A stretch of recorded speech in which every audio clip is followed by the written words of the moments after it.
Students, welcome in chemistry शिक्षा class. आज का हमारा जो वीडियो है वो फाजान रूल यानी कि polarisation of bond, chemical bonding का एक important topic again that is Fajans rule. तो अपन फाजान रूल को समझते हैं किस तरह से इसका यूज होता है पोलराइजेशन ऑफ बॉन्ड्स के अंदर। स्टूडेंट, सबसे पहले अपन फाजान रूल को समझने से पहले इसका बेसिक थीम क्या है वो समझे अपन। तो हमारे पास दो बेसिक केमिकल बॉन्ड्स होते हैं, ट्रू बॉन्ड, जिसमें से एक को अपन बोलते हैं आयोनिक बॉन्ड। आयोनिक बॉन्ड जो मेटल और नॉन मेटल्स के बीच में क्रिएट होगा।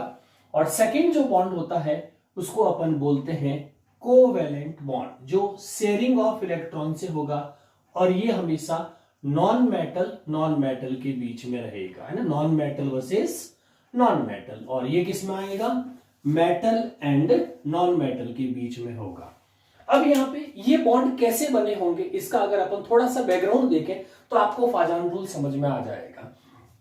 जैसे आयोनिक बॉन्ड, तो आयोनिक बॉन्ड में जैसे सिंपलेस्ट एग्जांपल लेके देखें अपन, सपोज सोडियम और क्लोराइड के बीच में आपका बॉन्ड बनना, ठीक है। तो सोडियम अपना इलेक्ट्रॉन लूज करके पॉजिटिव चार्ज देता है और क्लोरीन इलेक्ट्रॉन को गेन करके आपका नेगेटिव चार्ज क्रिएट करता है। साइज में चूंकि आफ्टर रिलीज इलेक्ट्रॉन कैटायन का साइज स्मॉलर हो जाएगा और एनायन का साइज आपका लार्जर हो जाएगा, ठीक है। लेकिन आयोनिक बॉन्ड में साइज जो है वो सिर्फ रेडियस कम ज्यादा होती है, लेकिन इसका जो स्फीयर फॉर्म है वो कभी चेंज नहीं होता, यानी कि इनके अंदर किसी तरह का पोलराइजेशन नहीं आता। पोलराइजेशन का मतलब होता है सिंपल सा कि डी स्टोर हो जाना, जैसे ये चीज है इस चीज का छोटा बड़ा हो जाना, वो पोलराइजेशन कहलाएगा, जो अभी अपन बात करेंगे। तो आयोनिक बॉन्ड के अंदर जैसे आपके न्यूट्रल एटम होते हैं उससे सिर्फ रेडियस चेंज होती है, उनके स्फीयर में कोई चेंजेस नहीं आता। लेकिन स्टूडेंट्स, यही चीज अगर अपन कोवेलेंट बॉन्ड्स में देखेंगे तो कोवेलेंट बॉन्ड में क्या होगा, सपोज आपको हाइड्रोक्लोरिक एसिड के HCl के बीच में बॉन्ड बनाना, H और Cl के बीच में। तो ये चूंकि कोवेलेंट बॉन्ड है तो स्टार्टिंग में मान लीजिए न्यूट्रल एटम आपके जो है वो इस तरह के थे न्यूट्रल एटम्स। अब ये शेयरिंग के लिए आएंगे तो शेयरिंग में आप जानेंगे ओवरलैपिंग। कोवेलेंट बॉन्ड के लिए जो सबसे इंपॉर्टेंट चीज होती है वो होती है overlapping of orbital. Overlapping of orbital आप देखेंगे, ओवरलैपिंग ऑफ ऑर्बिटल में क्या होता है, एक स्फीयर है, एक डंबेल है, यानी कि इनके बीच में आपका अट्रैक्शन फोर्स होगा और फिर ये आपस में कॉमन ओवरलैप करेंगे। तो इस तरह से ये स्फीयर फॉर्म में कभी बॉन्ड नहीं बना सकते। इनको अपनी जो शेप होता है, जो मॉलिक्यूल शेप होता है, एटॉमिक शेप होता है, उसको पोलराइज्ड करना पड़ता है, यानी कि इनका इलेक्ट्रॉन शेयरिंग के लिए आगे जाते हैं, न्यूक्लियस पीछे की तरफ आता है। क्लोरीन भी इसी तरह से अपने आप का शेप चेंज करेगा और वो शेयरिंग के लिए ये एरिया आपका जो कॉमन होगा जहां पे शेयरिंग ऑफ इलेक्ट्रॉन्स होंगे, तो ये शेयरिंग और उनका भी जो न्यूक्लियस होगा वो बाहर। तो ये जो आप देखेंगे जब कोवेलेंट बॉन्ड बनने के लिए जो ओवरलैपिंग्स हुई है, तो ये जो डी स्टोर फॉर्म स्फीयर से चेंज हो जाना, तो ये जो डी स्टोर्ड फॉर्म आती है, D stored form, that is called polarization. Polarization का मीनिंग क्या निकलता है, पोल क्रिएट हो जाना। जैसे आपके यहाँ पे इलेक्ट्रॉन क्लाउड आपका इस साइड में आ गया और न्यूक्लियस का क्लाउड आपका बैक साइड में चला गया, ये पॉजिटिव पोल आ गया एक जगह पे और एक जगह पे आपका नेगेटिव पोल क्रिएट हो गया। तो ये जो पोल क्रिएट हो रहा है पॉजिटिव नेगेटिव, इसको क्रिएशन को अपन बोलते हैं पोलराइजेशन ऑफ बॉन्ड। और ऐसा हमेशा कोवेलेंट बॉन्ड के अंदर इसकी मिनिमम रिक्वायरमेंट होती है। जब तक ऑर्बिटल डिस्टोर्ड फॉर्म में नहीं आएंगे तब तक आपका कोवेलेंट बॉन्ड फॉर्म नहीं होगा और इसके बाद फाइनली ये आपका कोवेलेंट बॉन्ड बनता है। अब यहाँ पे फाजान ये कहना चाहता है इसके अंदर रूल्स के अंदर कि अगर हमारे आयोनिक बॉन्ड्स के अंदर अगर ये प्रॉपर्टी डेवलप हो जाती, यानी कि पोलराइजेशन, यानी कि डी स्टोर्ड, यानी कि जिनकी स्फीयर है इनकी ज्योमेट्री अगर चेंज होना शुरू हो जाए तो ये कैरेक्टर इसमें ट्रांसफर होना शुरू हो जाएगा। तो यहाँ पे फाजान का जो रोल है वो ये है। तो फाजान इसमें एक्सप्लेन करना चाहता है transfer of covalent character, transfer of covalent properties, properties कह दीजिए, करेक्टर कह दीजिए, प्रॉपर्टीज इन आयोनिक कंपाउंड। आयोनिक कंपाउंड्स के अंदर अगर कोवेलेंट करेक्टर ट्रांसफर हो जाए, अब कौन से करेक्टर ट्रांसफर होंगे, तो अगर अपन डाउन की साइड में करेक्टर को कंपेयर करें कि जब कोई आयोनिक बॉन्ड होता तो क्या क्या करेक्टर होने चाहिए उसके पास, नंबर 1 अपन देखेंगे तो ये हार्ड और ब्रिटल नेचर के होते हैं। सेकंड इसका अपन देखेंगे तो इनका हाई मेल्टिंग पॉइंट्स होते हैं, ठीक है। थर्ड इनका देखेंगे तो हाई लेटिस एनर्जी बहुत हायर रहती है इनकी रिलीज होने में, लेटिस एनर्जी भी आपकी हायर रहेगी, है ना। ये आयन क्योंकि आयनिक फॉर्म में होते हैं तो सल्यूबल इन पोलर सॉल्वेंट रहेंगे, सल्यूबल इन H2O बेटर होते हैं। तो ये करेक्टर मिनिमम अपने लिए। इस साइड पे इसी तरह से अगर अपन कोवेलेंट बॉन्ड्स कंपाउंड बॉन्ड से जो कंपाउंड बनता है उसमें क्या करेक्टर होंगे, इससे कंपैरेटिवली करेक्टर जब देखेंगे तो ये क्या होते जाएंगे, हार्ड की जगह ये आपका सॉफ्ट हो जाएगा, ठीक है। सेकंड हो जाएगा जहां पे हाई मेल्टिंग पॉइंट्स है वहां पे आपका आ जाएगा low melting point. Third one हो जाएगा लेस लेटिस एनर्जी इसमें होती नहीं है, नेग्लिजिबल कह सकते हैं एक तरह से, नेग्लिजिबल लेटिस एनर्जी। और एक हो जाएगा फोर्थ आपका इनसोल्यूबल इन H2, जब तक कि बहुत रेयरली तो soluble in non polar solvent, soluble in non polar solvent. और mostly non polar solvent means जैसे CCl4 है आपका, क्लोरोफॉर्म है, बेंजीन ले सकते हैं C6H6, ये हो गए, ठीक है। तो ये करेक्टर, अब मान लीजिए ये आपके ओरिजिनल करेक्टर है किसके, आयोनिक कंपाउंड्स के, तो ये जो करेक्टर होंगे वो इसके ऊपर सुपर इंपोज होना शुरू हो जाएगा। यानी कि हमारा अगर इसमें फाजान रूल के अंदर अकॉर्डिंग पोलराइजेशन बढ़ता जाएगा तो ये भी इस तरह की प्रॉपर्टी शो करना शुरू कर देंगे जिससे ये करेक्टर इसके ऊपर सुपर इंपोज हो जाएंगे। यानी कि हमारा आयोनिक कंपाउंड हार्ड से सॉफ्ट होना शुरू हो जाएगा, हाई मेल्टिंग पॉइंट की जगह लो मेल्टिंग पॉइंट शो करना शुरू कर देगा, हाई लेटिस एनर्जी की जगह लो लेटिस एनर्जी शो करना शुरू कर देगा, और सोल्यूबल इन H2O की जगह सोल्यूबल इन आपका नॉन पोलर सॉल्वेंट में सोल्यूबल होना शुरू हो जाएगा। तो ये करेक्टर तो कम होते जाएंगे जैसे जैसे पोलराइजेशन बढ़ेगा, जैसे जैसे आपका फाजान रूल के अकॉर्डिंग जैसे जैसे पोलराइजेशन बढ़ेगा तो ये करेक्टर, इसके जो करेक्टर है वो इसके ऊपर सुपर इंपोज हो जाएंगे। तो ये तो कम होना शुरू हो जाएंगे, ये इंक्रीज होना शुरू हो जाएंगे। तो इसको अपन नाम देंगे IC, यानी कि आयोनिक करेक्टर। ये क्या कहलाएंगे सारे, IC का मतलब आयोनिक करेक्टर। और ये वाले आपके जो कहलाएंगे, इसको शॉर्ट नाम दे दिया आपने CC, तो इसको बोलेंगे कोवेलेंट करेक्टर, ठीक है। तो IC का मतलब आगे अपन डिस्कस करेंगे तो इसमें ध्यान रखिएगा, इसको अपन बोलेंगे आयोनिक करेक्टर, ठीक है, जो आपके पास लिखे हुए हैं। तो ये तो कहलाएंगे आपके आयोनिक करेक्टर और ये वाले कहलाएंगे आपके कोवेलेंट, इधर वाले ना, ये कोवेलेंट करेक्टर, ठीक है। तो ये करेक्टर इसके ऊपर सुपर इंपोज होंगे और इसी को अपन डिस्कस करते हैं किसके अंदर, फाजान रूल के अंदर, कि how much characteristics of covalent will be superimpose, polarization की वजह से ये करेक्टर कितना इसके ऊपर सुपर इंपोज हो गया या डोमिनेंट हो गया।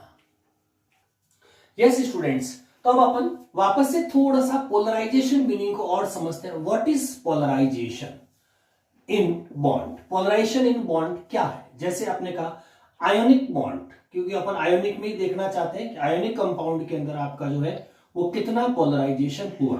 पोलराइजेशन स्टूडेंट्स किसका होगा ये हमको समझना है इसके अंदर। तो सबसे पहले कोई भी एग्जांपल अपन ले सकते हैं, जैसे सोडियम क्लोराइड, सोडियम आयोडाइड, कोई भी ले लीजिए। जैसे ये आपके पास सोडियम और आयोडाइड, ठीक है।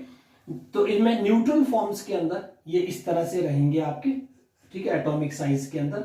अब इसमें जैसे ही इलेक्ट्रॉन लूज कर देंगे ऑक्टेट पूरा करने के लिए, तो ये तो आपका मेटल है तो लूज करके कैटाइन की फॉर्म में आ जाएगी। आयोडीन उसी इलेक्ट्रॉन को गेन कर लेगी तो ये आपकी I- की फॉर्म में आ जाएगी, ठीक है। अब अपन अगर स्ट्रक्चर देखें स्टूडेंट्स, तो हमारे पास में इसका जो स्फीयर है वो छोटा हो जाएगा क्योंकि इसमें प्रोटॉन डोमिनेंट हो जाएगा। प्लस का मतलब इसके पास एक्स्ट्रा प्रोटॉन है, माइनस का मतलब इसके पास एक्स्ट्रा, और जब एक्स्ट्रा इलेक्ट्रॉन होते हैं तो आपस में रिपेल की वजह से जो एनाइन होता है उसका साइज आपका इंक्रीज हो जाता है। तो ये आपका स्फीयर फॉर्म है। अब पोलराइजेशन स्टूडेंट्स, पोलराइजेशन हमेशा एनाइन का होगा। इस बार इसको अपन क्या नाम देंगे, तो ये तो हमारा Na+ तो कहलाएगा कैटाइन, और ये जो I- है इसको अपन नाम देंगे एनाइन। अब यहाँ पे इसका जो पॉजिटिव, इसका तो पोलराइज, इसके शेप में तो चेंज हो ही नहीं सकता क्योंकि इसके पास इफेक्टिव न्यूक्लियर चार्ज यानी कि ENC लेवल बहुत ज्यादा है। इसने अपने इलेक्ट्रॉन को टाइटली क्लोज कर रखा है, इसका स्फीयर भी स्मॉल है, लेकिन इस वजह से ये दूसरों का पोलराइजेशन कर सकता है। यानी कि जो पॉजिटिव चार्ज होगा वो इस एनाइन के इलेक्ट्रॉन के ऊपर अप्लाई हो जाएगा, जिस वजह से धीरे धीरे इनके जो इलेक्ट्रॉन्स होंगे इस एनाइन के, जो अपने पास I- है, तो ये Na+ तो आपका वैसा ही रहेगा जैसा वो साइज में है, तो ये तो Na+ वैसा ही रहा, लेकिन इसकी जो साइज होगी वो धीरे, क्योंकि अट्रैक्शन फोर्स लगना शुरू हो जाएगा, तो आयोडीन कंपेरेटिवली आपका इस तरह का दिखना शुरू हो जाएगा। तो ये जो इसके स्फीयर में जो डिस्टोरेशन आया, अब इलेक्ट्रॉन इस तरफ आना शुरू हो जाएंगे और न्यूक्लियस पीछे की तरफ चलना शुरू हो जाएगा, ठीक है। तो ये आपके न्यूक्लियस थोड़ा पीछे चला जाएगा और ये आपके इलेक्ट्रॉन्स आ जाएंगे। तो ये जो क्लाउड क्रिएट हुआ, electron cloud and positive nucleus, इसको पोल क्रिएट हो गए, और इस पोल क्रिएशन को अपन, जिसमें इसकी जैसा स्फीयर था उससे डिस्टोर्ड फॉर्म, तो इसको अपन ओरिजिनल से डिस्टोर हो जाना, तो उसको बोलते हैं डिस्टोर्ड, ठीक है, डिस्टोर्ड फॉर्म। तो डिस्टोर्ड फॉर्म जो होता है, तो किसी भी एनाइन की ओरिजिनल स्ट्रक्चर से डिस्टोर्ड फॉर्म अगर वो कन्वर्ट हो जाता है, तो इसी को उसमें फिर पोल क्रिएट हो जाएंगे, तो इसको अपन बोलेंगे पोलराइजेशन ऑफ बॉन्ड। तो इसमें जैसे ही इसका जितना ज्यादा डिस्टोरेशन आपका कैटाइन करेगा, कैटाइन का तो कुछ होगा नहीं क्योंकि वो टाइटली क्लोज रहेगा, इसमें जितना ज्यादा, तो आयनिक करैक्टर के लिए ये ऐसा स्फीयर होना चाहिए, लेकिन अगर ये डिस्टोर्ड हो जाता है ऐसे, तो इसमें आयनिक करैक्टर कम होते जाएंगे और कोवेलेंट करैक्टर बढ़ने से, क्योंकि ओवरलैपिंग करैक्टर आ गया है इसके अंदर। तो इस करैक्टर को रीड करते हैं फाजान रूल्स के अंदर। यस स्टूडेंट्स, तो अब अपन इन बेसिक कंसेप्ट के बाद अब अपन इसमें फाजान रूल को एक्सप्लेन करते हैं वन बाय वन। तो फर्स्ट रूल है रूल नंबर 1, फाजान रूल नंबर 1। फाजान के अकॉर्डिंग पोलराइजेशन होने के लिए क्या कंपलसरी कंडीशन, तो रूल नंबर 1 है cationic size must be small. Cationic size यानी कि पॉजिटिव वाला, cationic size must be small. Cation जितना ज्यादा स्मॉल होगा वो उतना ही ज्यादा पोलराइजेशन करेगा। यानी कि हमारे पास में अगर कंपेयर करके देखें अपन स्टूडेंट्स, तो अपने पास मान लीजिए एक कैटाइन की साइज आपकी इस तरह की है और उसके रेस्पेक्ट में आपका एनाइन है, ठीक है, और एक अपन इसका स्मॉल फॉर्म ले लेते हैं, या जैसे सपोज एक आपका इस साइज का कैटाइन है और उसके रेस्पेक्ट में आपका एनाइन ऑलमोस्ट वैसा ही है।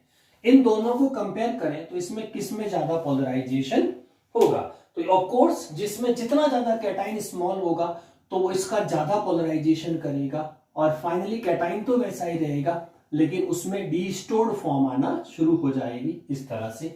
और जबकि इसमें जब आप देखेंगे तो ऑलमोस्ट, क्योंकि ये कम कर पाए, खुद की साइज ज्यादा होने से ईएनसी इफेक्टिव नहीं हो पाता, इलेक्ट्रॉन लूज रह जाते हैं, तो ये ज्यादा अट्रैक्शन फोर्स नहीं लगा पाता, तो बहुत कम ये जो है इसको पोलराइज्ड कर पाएगा। तो आप देखेंगे इसमें ज्यादा पोलराइजेशन हुआ है, तो क्या लिखा, कैटायनिक साइज मस्ट बी, जितना कैटाइन स्मॉलर होगा वो एनाइन का उतना ही ज्यादा पोलराइजेशन करेगा, यानी इलेक्ट्रॉन क्लाउड को एक तरफ ले आएगा अट्रैक्शन फोर्स से और न्यूक्लियस दूर चला जाएगा, तो दैट इज कॉल्ड पोलराइजेशन। और इस अपन कह सकते हैं, तो इस कंपाउंड में कोवेलेंट करैक्टर ज्यादा आ जाएंगे ऐसे आयनिक कंपाउंड में, और ऐसे आयनिक कंपाउंड में आपके कोवेलेंट करैक्टर कम रहेंगे, तो अपन कह सकते हैं इस सिचुएशन में मोर कोवेलेंट करैक्टर। तो इसमें आपकी पोलराइजेशन ज्यादा हुआ तो मोर कोवेलेंट करैक्टर डेवलप हो जाएंगे, और इसमें आ जाएगा लेस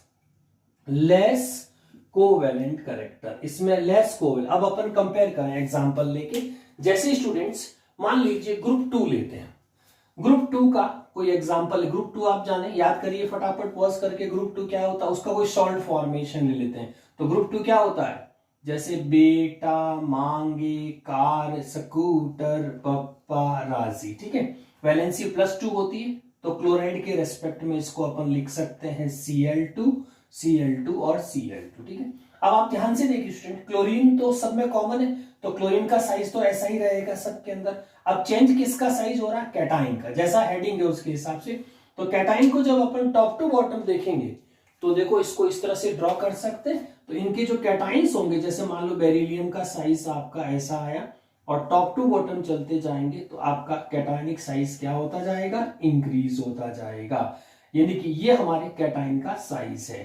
तो अपन क्या कहते हैं, जितना स्मॉलर साइज होगा बेटर, इसकी ये सबसे ज्यादा, तो इसमें मोर ऊपर की तरफ है ना, मोर पोलराइजेशन, तो यहाँ पे आपका पोलराइजेशन ज्यादा होगा, और डाउन की तरफ चूंकि साइज बड़ी होगी तो पोलराइजेशन कम होगा, तो इसको बोलेंगे लेस पोलराइजेशन।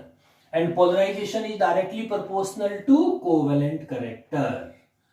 जितना पोलराइज कोवेलेंट करेक्टर इंक्रीज होगा, covalent character in ionic compound, ठीक है, तो covalent character in ionic compound में ज्यादा क्रिएट होगा, ठीक है। तो आप देखो, अगर आपसे पूछ ले एग्जाम में टॉप टू बॉटम अगर अपन जाते हैं इसके अंदर तो कौन सा करेक्टर डेवलप हुआ, तो अपन कह सकते हैं इसके अंदर टॉप टू बॉटम जाएंगे तो पोलराइजेशन पावर कम होती जा रही है, यानी कि टॉप टू बॉटम जाएंगे तो ionic character increases, ionic character increases, और दूसरा कोवेलेंट करेक्टर आपका डिक्रीजेस, कोवेलेंट क्योंकि पोलराइजेशन कम होता जाएगा, कैटाइन साइज बढ़ रहा है, लेस पोलराइजेशन, तो आयोनिक करेक्टर, तो नीचे वाले ज्यादा आयोनिक रहेंगे, ऊपर वाले मोर कोवेलेंट रहेंगे। इसीलिए यहां पे आपको हमेशा मेल्टिंग पॉइंट जो होगा वो लेस मिलेगा और इस साइड में आपको मेल्टिंग पॉइंट हमेशा हायर मिलेगा, क्योंकि यहां पे पोलराइजेशन कम हुआ है तो कम कोवेलेंट करेक्टर डेवलप हुआ है। स्टूडेंट्स, इसमें अपन मेल्टिंग पॉइंट के डाटा से कंपेयर करके भी देख सकते हैं, प्रैक्टिकली ये प्रूव्ड है कि डाटा इस तरह से, जैसे मान लो ये आपकी मेल्टिंग पॉइंट है 400 अबाउ 700 अबाउ 772 और ये 872 और ये 960, तो आप देखो टॉप टू बॉटम जब जा रहे हैं तो आपके मेल्टिंग पॉइंट इंक्रीज होता जा रहा है, तो जितना इस तरफ जाएंगे तो आपका आईसी मींस आयोनिक करेक्टर जो होगा वो इंक्रीज होता जाएगा, और इस साइड में जब आएंगे तो covalent character, CC means covalent character increase होता जाएगा, ठीक है, क्योंकि यहाँ पोलराइजेशन पावर ज्यादा है और यहाँ चूंकि आपका कैटाइन का साइज इंक्रीज हो गया तो पोलराइजेशन पावर कम हो गई, तो कोवेलेंट करेक्टर कम डेवलप हुआ तो उसके मेल्टिंग पॉइंट हायर रह गए।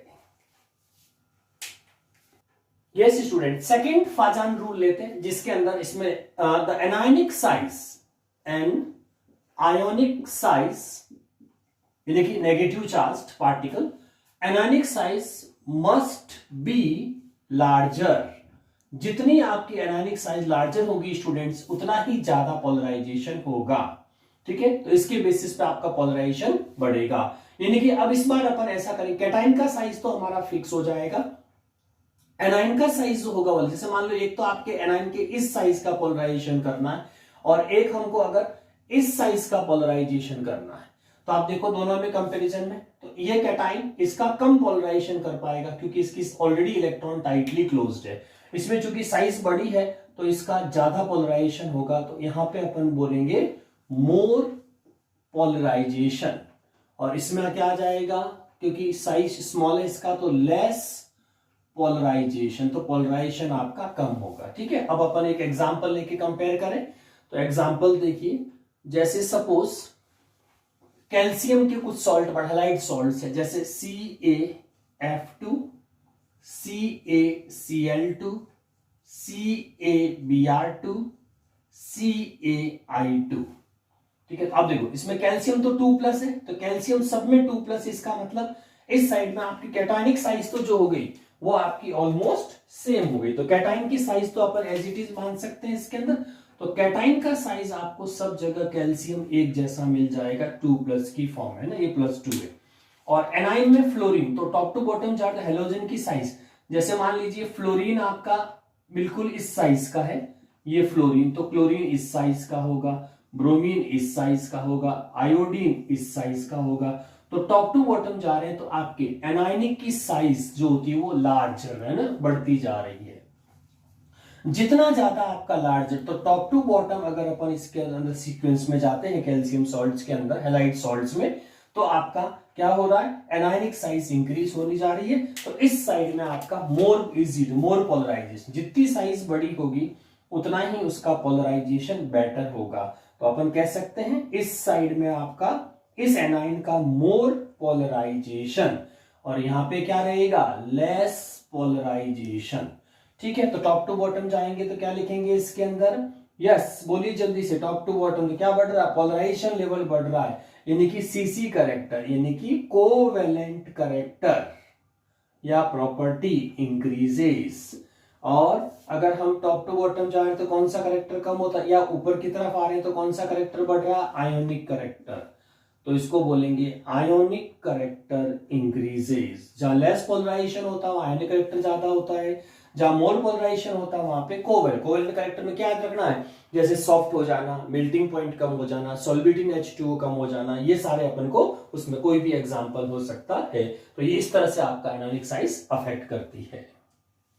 यस स्टूडेंट्स, अब अपन अगर मेल्टिंग पॉइंट का इसमें भी डाटा एनालिसिस करें मेल्टिंग पॉइंट का, तो आप देखो जहां आयोनिक कैरेक्टर ज्यादा वहां हार्डर है तो ज्यादा मेल्टिंग पॉइंट 1372, 772, 730, 575।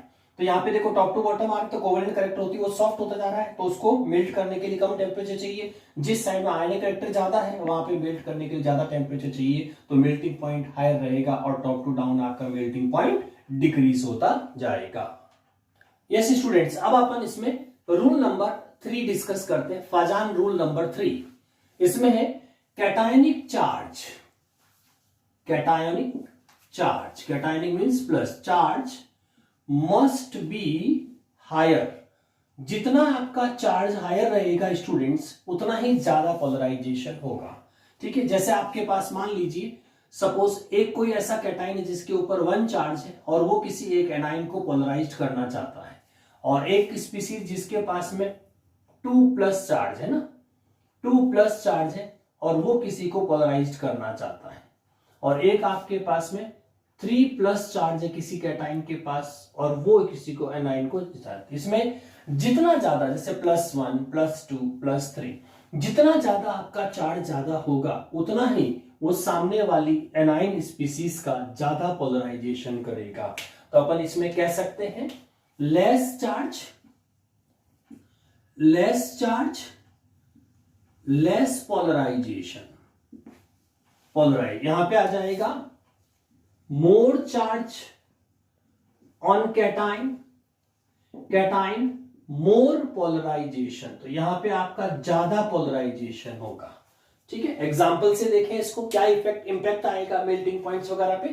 तो स्टूडेंट्स इसमें कोई भी पीरियड का एग्जांपल ले सकते हैं आप, जैसे सपोज आपने सोडियम, ठीक है, मैग्नीशियम सॉल्ट की फॉर्म में लिख दीजिए, जैसे सोडियम, तो सोडियम का आपने जैसे NaCl ले लिया, मैग्नीशियम का ले लीजिए MgCl2, AlCl3 ले लीजिए और टिन का ले लीजिए टेट्राक्लोराइड्स। ठीक है, ये आपके पास में। अब आप इसको ध्यान से देखिए, इसमें तो क्लोराइड का साइज तो सब में सेम ही है। सोडियम की वैलेंसी +1, इसकी 2+, इसकी 3+ और इसकी आपकी 4+। तो देखो यहाँ पे चार्ज लेवल देखते जाइए, तो कैटाइन का चार्ज लेवल इंक्रीज होता जा रहा है।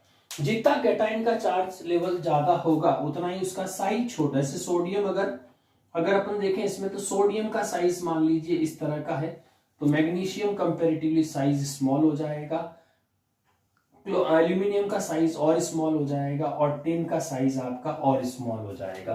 तो आपका कैटाइन का साइज धीरे धीरे कम होता जाएगा, और उसके सामने जो क्लोरीन है उस क्लोरीन का ऑलमोस्ट साइज क्योंकि इसमें मेंटेन रहेगा, तो जितना कैटाइन, तो अपन ये फर्स्ट रूल में भी कहा था, जितना कैटाइन स्मॉलर होगा उतना ही वो एनाइन का ज्यादा हो। तो टॉप टू बॉटम अगर अपन जाते हैं तो क्या कहेंगे, हायर पोलराइजेशन इंक्रीजेस। तो इसमें आ जाएगा पोलराइजेशन